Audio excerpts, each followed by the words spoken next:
I think I just assumed that the reason people walk around the world not opening up is because they don't want to, when in reality, I think I keep learning that people are willing to, but they're just looking for the right space to feel safe enough to do it.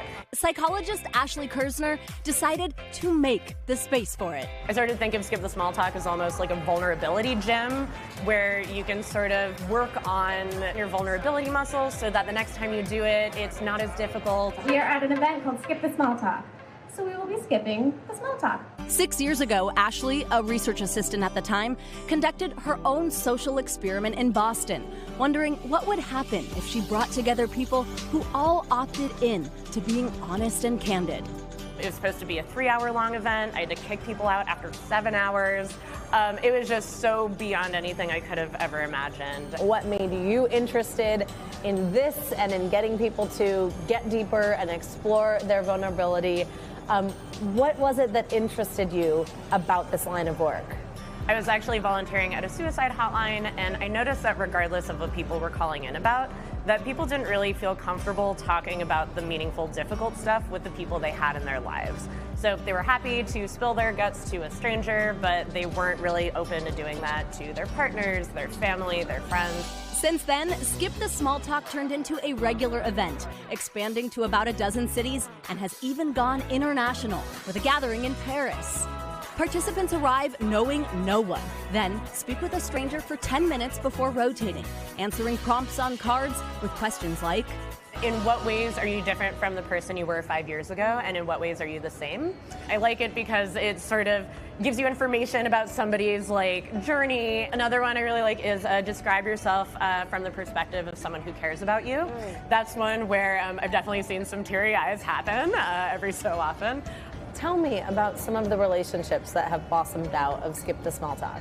I got a housewarming invitation from a couple that had met at Skip the Small Talk, and they were just moving in together.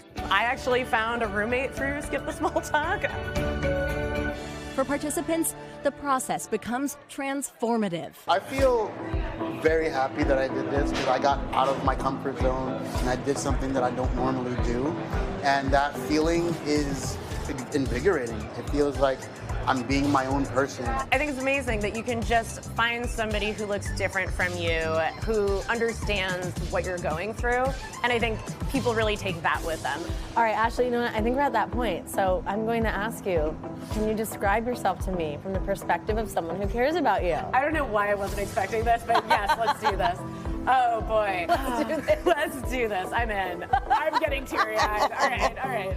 I would say from the perspective of my best friend, Meg, I think she sees me as courageous, and she sees me as fun and someone who's willing to take risks to do cool things in the world. Yeah, get a little teary about it.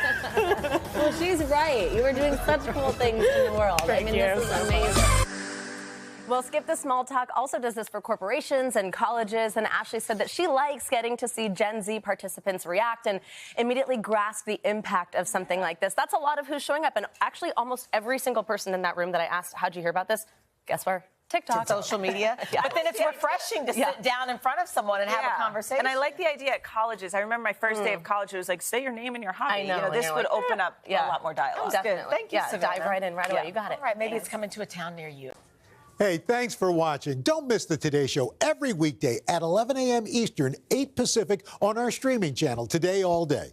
To watch, head to today.com/allday or click the link right here.